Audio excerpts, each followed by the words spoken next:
Hello and welcome to a new car review video on the channel, and welcome to the Porsche Taycan Turbo S.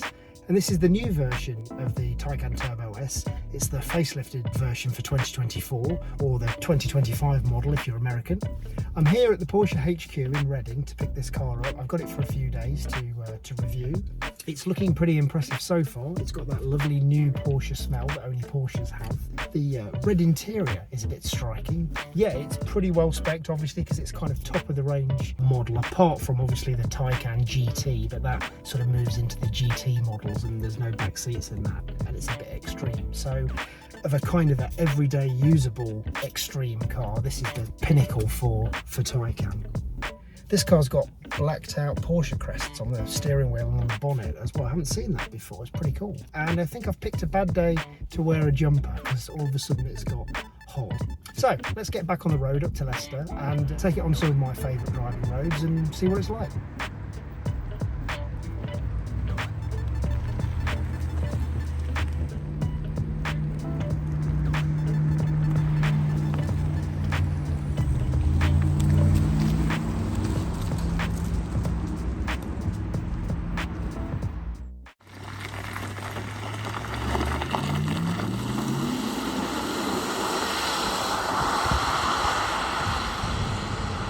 So you join me a day or so later in and around my favourite roads in Bradgate Park. I do love it around here, it's really beautiful, but also driving all of the cars that I do for reviews back to back on the same roads really gives me a nice level playing field for how they compare against each other.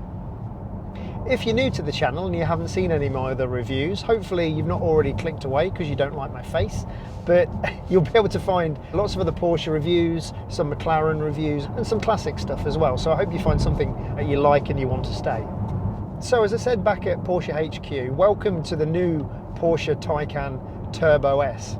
Is it a brand new car? No, it's kind of a facelift, a midlife facelift, but that's probably doing it a little bit of a disservice because there's quite a lot that's changed in a number of different aspects, as we'll get into. Porsche launched the new Taycan with the kind of word cloud of higher, faster, further. Higher stands for higher in terms of charging capacity across the range. Faster is obviously faster, with 0 to 100 kilometers up by, I think, 0.6 seconds across the range. And further, because the range has actually increased across the models by 35%, which is pretty significant. There's also better efficiency as well, which is always welcome in electric cars. And they're more powerful because there's a new rear motor design. As well as the batteries, a highlight across the range is the ability to spec active ride.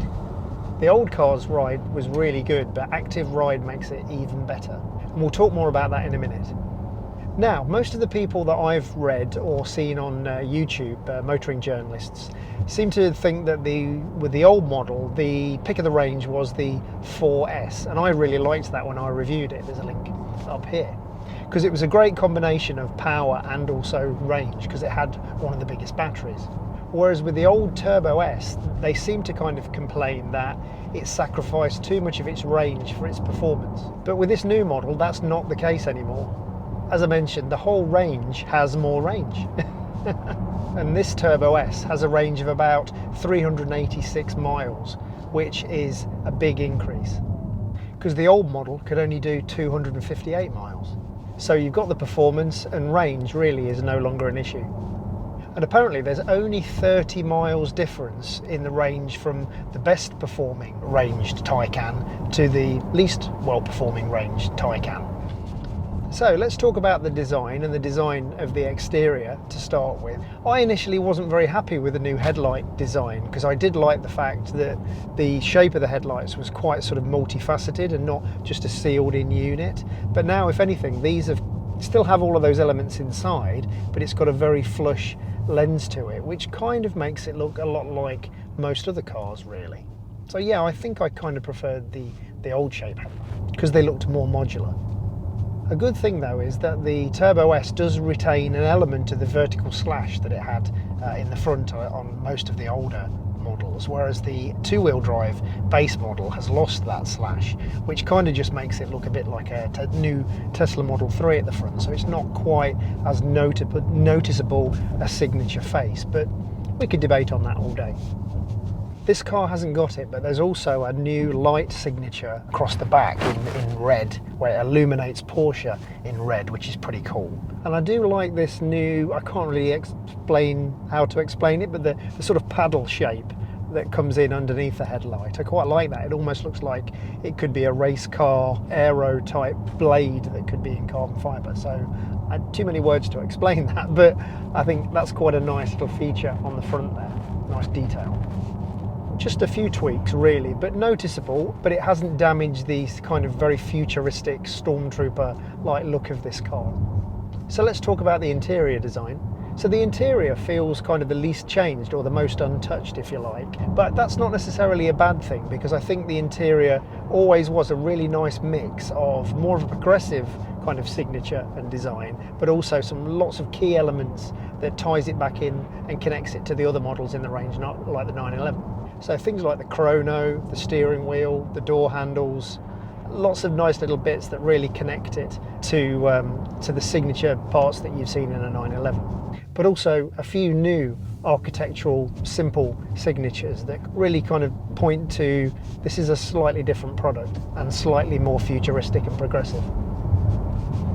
These leather seats are really nice. We've got 18-way adjustment, so it's really easy to find the great driving position. Obviously Porsches are known for having a brilliant driving position, but there's a lot of adaptability in the seat, so you can get it just exactly how you want it.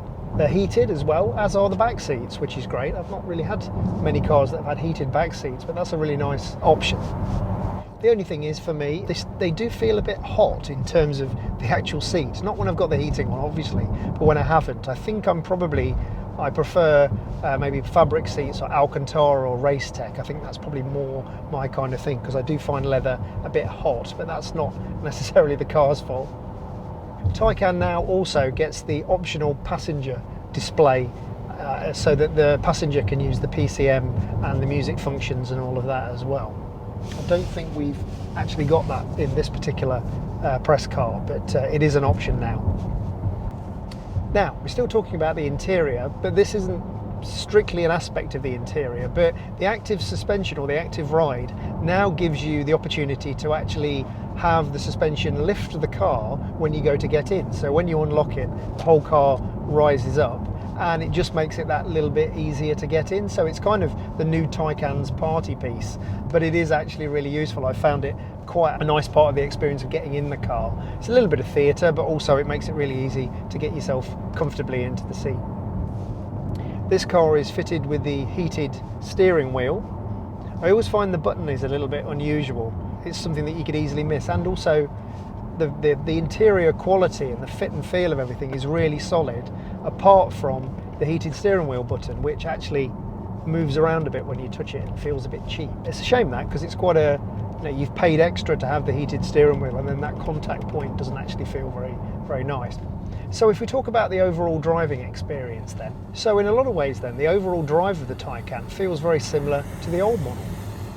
But that's not necessarily a bad thing, because if you've seen my previous reviews of Taycans, I was always really impressed how this is just a completely different platform and a completely different approach to creating a powered vehicle. And it's amazing how they've taken all this new technology and made it drive like a Porsche, and it feels like a Porsche. When you just forget about the fact that it's an electric car, you can very easily imagine that you're in a Panamera or a 911, especially when you start pressing on, all of that Porsche DNA comes out. So that's really impressive. One of the best things about Porsches is the steering. I think Jerry Seinfeld said on Spike's Car Radio recently that Porsche do the best steering in the world. And it's great to see how with the Taycan they've taken that from the combustion engine cars and they've not diluted it at all on the steering that we've got on the Taycan as well. It's linear, it's progressive, it's crisp. When you're turning, even when you're just off centre, just the actual steering feel that you have, and you know what the wheels are doing, is really impressive. The steering wheel feels really nice and purposeful. Porsche do great steering wheels as well. It's quite chunky, some people don't like that, but I do. I love the fact that all of the controls and the buttons are really inboard, so they don't really interfere with the driving pleasure. And of course we've got the drive mode button on here, which is again that lovely kind of emotional connection to other Porsches, but of course has its functions, which we'll get onto in a minute. It's got a lovely diameter to it as well, especially the width of the dashboard is quite wide, but the steering wheel actually feels quite small, so the actual sort of lock-to-lock turn is minimised or reduced slightly, so it makes the steering feel really direct. The new car, from a braking point of view, this has got carbon ceramics, which are incredible. There's more regenerative braking than there was in the previous model. It's not intrusive, but I did find on the motorway that it felt there was more braking than I expected possibly. I'm sure you can adjust it. And Porsche have still not gone to one pedal driving, which is good. I think they've decided, you know, it's not fitting with the brand, and I completely agree with that. The car does feel big when you're manoeuvring it in car parks, and that's why I always say go on the PCM for the cameras and the bird's eye view, because it's a great option, and I think it takes away that worry of manoeuvring the car. But yeah, it feels quite big because it's quite a big car, but just as a Porsche should, when you press on, it really does shrink around you. I know that's a little bit of a cliche. I'm bringing out all the cliches probably in this video, but once you press on, the steering weights up, the car shrinks around you, and the faster you go, the more you feel like you can thread it down narrow B roads. We've got 4 driving modes that we can access on the drive mode button on the steering wheel. We've got normal, we've got sport, and we've got sport plus, and they really do affect the characteristics and the character of the car, just like they do in the combustion engine car. If you haven't got the electric car noise activated, once you go into sport or sport plus, that automatically comes on to give you a little bit more theatre. And as well as going back to normal, you've also got range as well, which just gives you those few extra miles and that slight peace of mind. If you're getting really low on the battery, you can switch to range and it just gives you that little bit more. But yeah, how they've managed to engineer in the Sport and Sport Plus feel into those drive modes, with how the motor responds and also how the suspension firms up, again, is really impressive. You do feel hunkered down, and the character of the car just changes that little bit into something that's a much more visceral kind of driving experience. And then you can knock it back into normal and drive into town. So let's talk about the ride quality then. Well, it's an electro-hydraulic system that uses a high pressure pump, and that sends force to each corner or each wheel, if you like, and then that counters roll and also pitch and dive. It's not particularly a brand new system, and I seem to remember maybe in the late 90s Volvo were looking at systems like this. It tries to keep the car level at all times, under acceleration or even when it's pitching into a corner. So it's a system that other people have tried, but here in the Taycan, of course, Porsche have really nailed it. So it's quite expensive. It's about £6,100 or so to include it on your Taycan, but it really does smooth out and filter out the road's imperfections. But at the same time, it doesn't make you feel detached or disconnected from the feel of the road. The Taycan's really brilliant at carrying what seems like effortless speed with all the torque that you've got from the motors down any kind of road. You can switch it off, but when you've got the active rides tilt and lean functions activated, it feels really subtle and natural, and you don't really notice it, but you can just notice it by the fact that you're more confident as you come into a bend, twist or a corner. What's also impressive is this huge performance that this car has. It doesn't bring a degree of harshness with it. Everything is really buttery smooth and progressive. You would think with all this sort of like explosive power that this car's got, that it would be very difficult to tame that. We've seen on some other cars, particularly on the Lotus Electra when it's in under launch control, that the electronics and the programming are really struggling to keep the thing in a straight line, but there's no problems like that with the Taycan. The software has obviously been really well considered, and it always feels smooth and it always feels completely under control. So let's talk about handling. So the Taycan is still the best handling EV that you can buy. And I think the active ride has helped the Taycan stay one step ahead of the competition. You've also got really great race-derived suspension geometry. So you've got aluminium double wishbones on the front axle and aluminium multi-link rear suspension.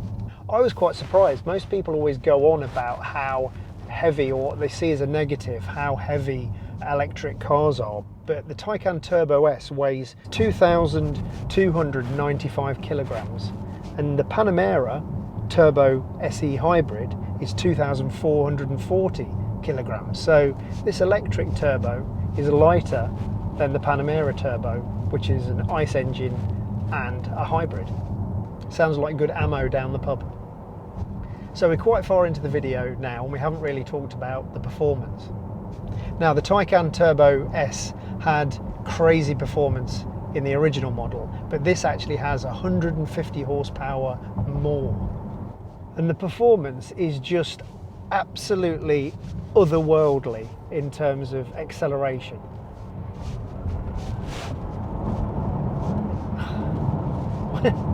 When I reviewed the 4S and I reviewed also the GTS, I thought they were really fast, but probably looking at it now, fast in terms of what I expected. But this is just otherworldly fast. It's intergalactic fast. It's like a spaceship, a jet fighter, any other cliche that you can think about. I really wasn't expecting how fast this can actually accelerate. It's quite frightening, it's quite scary, and I don't deploy it very much because I just don't think I'm talented enough. Even on 75% throttle, I feel that's more than enough. I just wouldn't dare absolutely flooring the throttle. Now, we've also got launch control as well, which adds another 177 horsepower, which takes it to 952, which is just insane. That's giving me a headache. Now, I'm not even going to do launch control in this video. I'm going to get comments like I'm driving Miss Daisy or something like that, but if you want to see launch control, go and watch Car Wow. Okay, that's not, I'm not going to do it and end up in a ditch. Another great stat is that the 0 to 124 miles an hour time is rivaling around the same time as a Bugatti Veyron. So that just shows how far we've come. You know, a Bugatti Veyron is what, £1.5 million when they came out, and now you can get this car, which is, you know, there's no waiting list. It's very easy to walk into a Porsche dealership and get one. And now this everyday usable car can have that kind of performance. It's made me had to rethink what fast is, or what fast can be, because I've never experienced anything like this. It's also in the middle of the drive mode. You've got a push to pass button. That's really cool, but the car is already a rocket ship. I've managed to overtake people so easily that I can't imagine why I need the push to pass. Who am I trying to overtake? A McMurray?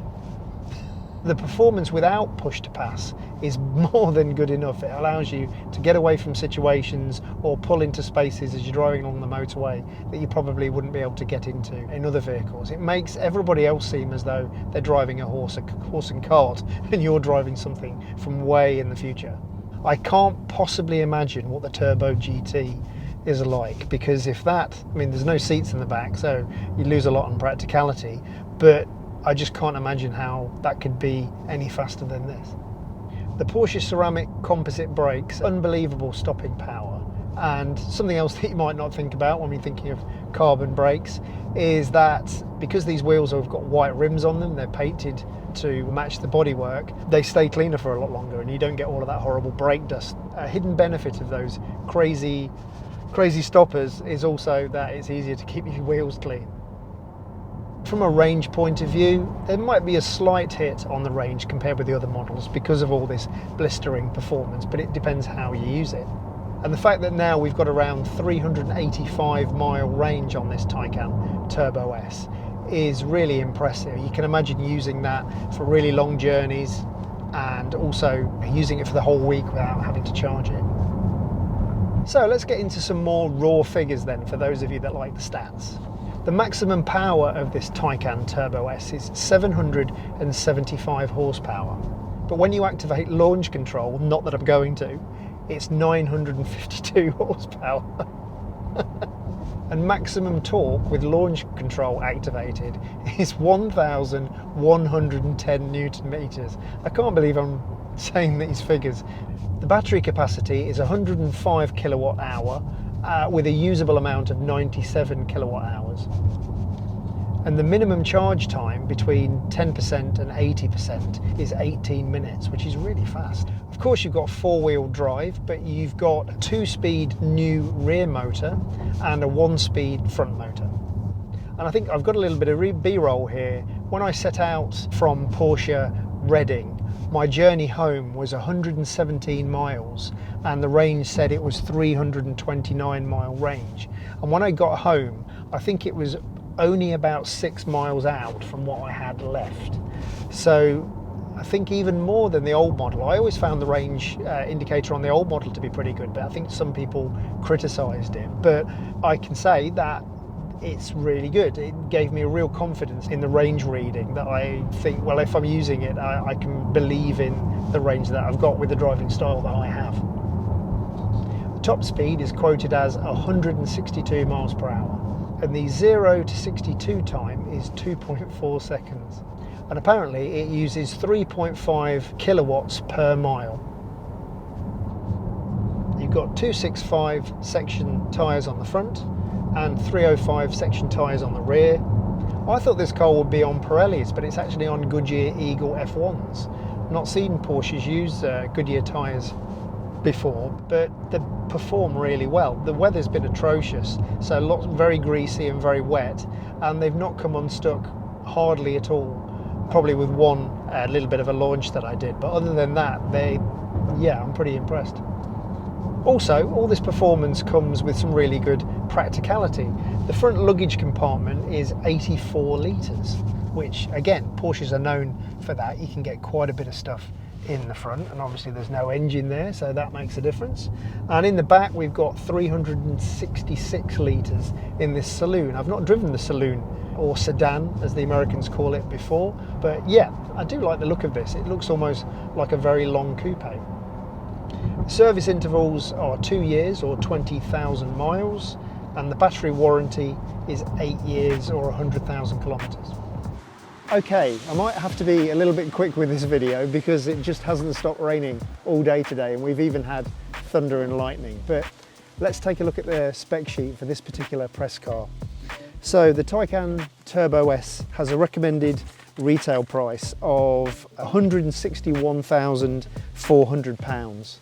And this particular press car has got 21-inch Mission E design wheels, and if you know anything about the Taycan, you'll remember that when it was launched, it was called, or when it was a concept, it was called the Mission E, and it was launched with these wheels. They're quite striking. I'm not sure whether I could live with them every day, although I do think they're cool. They kind of remind me of Matt Armstrong's McLaren 720S's wheels that he's got on there at the moment.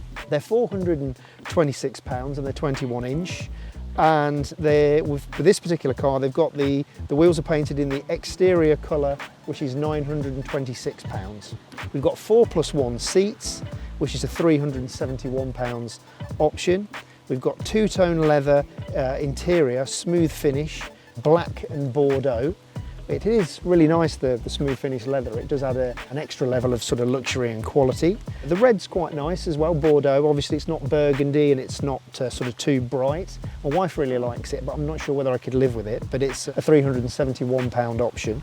The exterior mirror upper trims in carbon, I really do like that. That looks very smart. £1,158. We've got side window trims black. We just raised up then a second. High gloss, £269. I do like that. Most of the press cars come in that, unless you're having kind of a heritage edition and you want it to look a little bit more retro. I'd kind of recommend going for those black trims at £269. Model designation painted in black high gloss on the back, Turbo S, £185. I like that as well. Active ride control, so that's been mentioned quite a lot in the launch of this kind of version 2 or facelifted Taycan, it means the car stays level in the corners and it sort of leans into the corners, if you like. Helps with the ride and the composure of the car. You really can feel it. I do like that. It also helps it raise up, makes it easier to get in, which is useful for somebody when you get to my age. £6,291 for that, and that's kind of available across the range as well.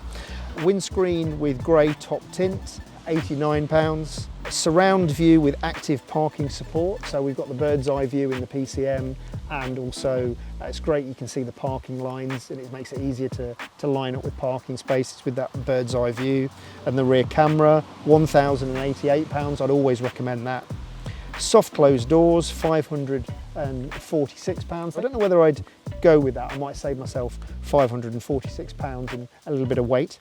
And so that gives a total price for this particular press car of £173,120.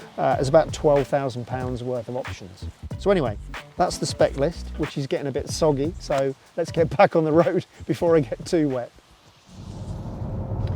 If we talk about the PCM then and the interfaces, if you've watched any of my videos, you'll know that I always wax lyrical about how great the PCM interface is. I think it's probably one of or the best digital interface in any cars that you can buy. And every time I get in a new model, it just gets that little bit slicker and that little bit smoother.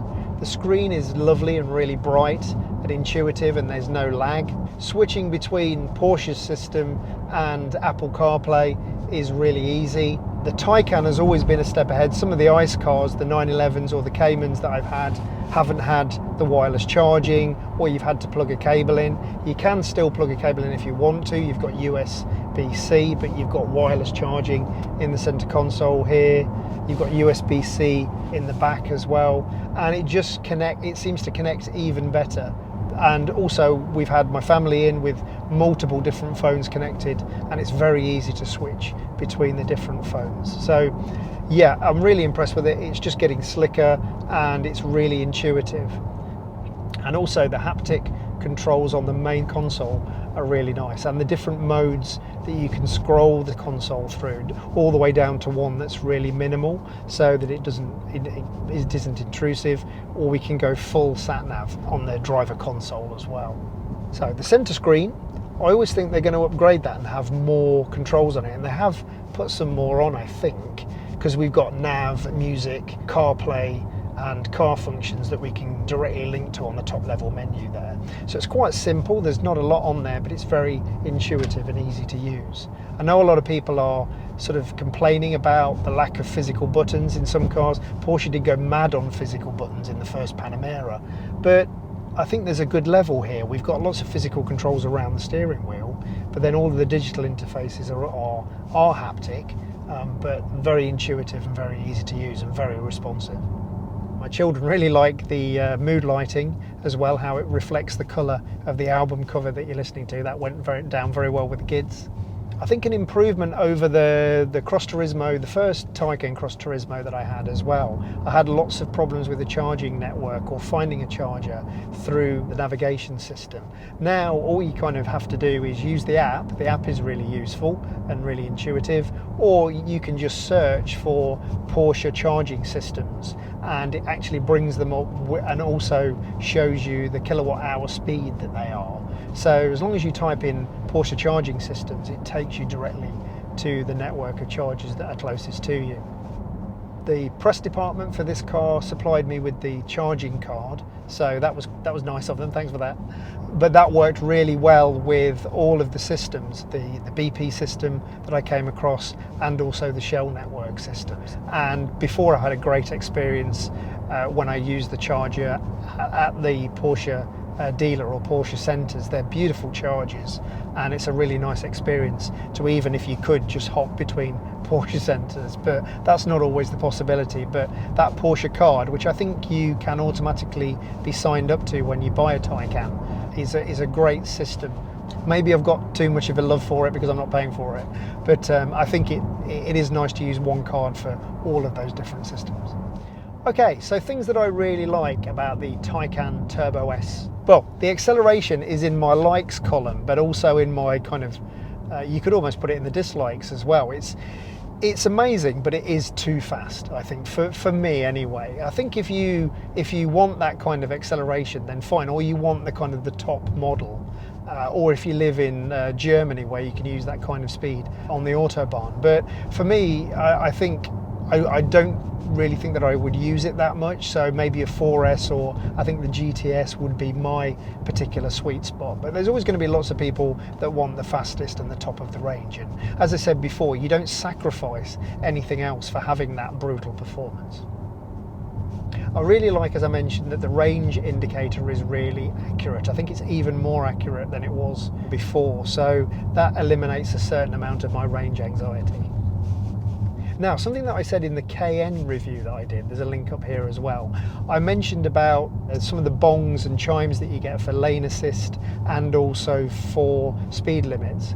Now, I think I said I didn't like them in the Cayenne, but it's not Porsche's fault at all. They're mandatory now in the EU and in the UK.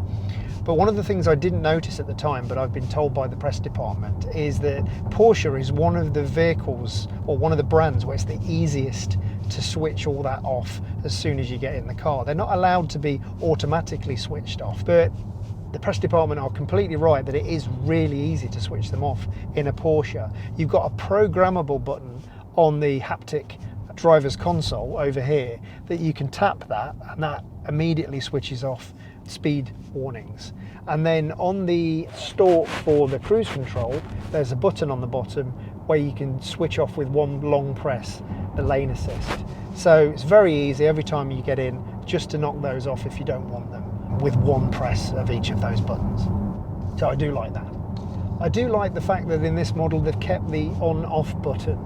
Maybe it's a generational thing that I actually like it to have an on and off button.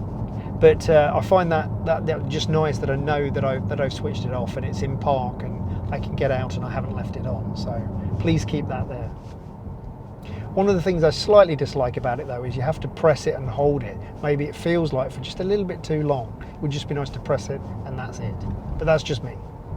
Okay, so things that I don't like then. Well, there aren't actually that many things that I don't like about this car. One of the things that's still a little bit of a problem that I've found, and it's mainly because I'm not used to it and I'm not an EV driver on a regular basis, is the charging network still felt at first a little bit of a mystery to me. I think most people, if you've got this kind of car, you're going to have a charger at home, so there's no real problem with the charging network. Every time you get in, you'd have 385 miles of range, and you would never probably visit a charger. You probably never visit a charger even if you're doing one of your long journeys. So the charging network isn't going to be that much of a problem.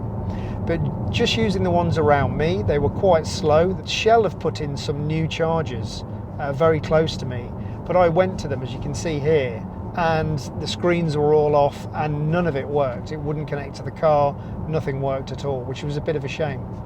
Did recognise the card, thanks Porsche, but none of it would work. So that was a real bust. The next one that I went to as well, when you're driving a £175,000 car, it was tucked round the back of a Harvester, it smelt of cat wee down there, and there was an old Vauxhall that looked like it hadn't moved for quite a while. So yeah, that wasn't really the kind of experience that I was hoping for with this kind of car. But then, close to my home, there was a Shell service station, about sort of 8 or 9 miles from my home. And once I found that, things started to look up. It recognised it looked up a little bit. The first 2 charges didn't recognise the car at all and it wouldn't connect. But the third one did, and it was a really fast charger, and I was quite surprised at how quickly it charged the car, or how quickly I could put loads of range onto it. One of the things that was annoying though was that the charge ports, this has got 2 charge ports. It's got a kind of a more regular speed charge port on the driver's side and the fast charger on the passenger's side.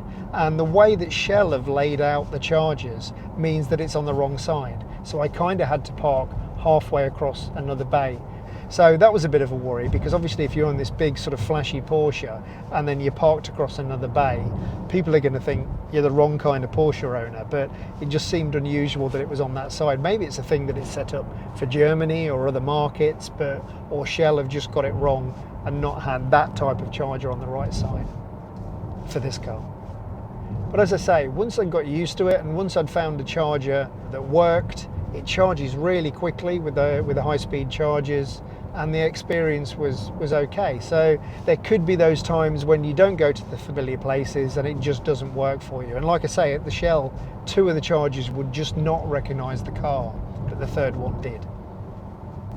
So there's some negative comments about the charging network, but of course none of that really is Porsche's fault, and things are slightly better than they were last time, although my initial experience being a non-EV person wasn't great, but it did get better. And I would settle into it, and if I had a charger at home, there'd be no problem at all. Another thing I don't like, possibly it's me, but sometimes with the sort of active suspension, it feels as though, especially when I go over white lines or cat eyes, it seems as though it's doing something at the back end that I've not quite authorised, like it's trying to do something clever to stabilise the car, and it feels slightly counterintuitive and slightly unnerving. That might just be me, or it might just be the road surfaces that I've found, but yes, something a little squirmy has been going on a few times that I just found a little bit unusual.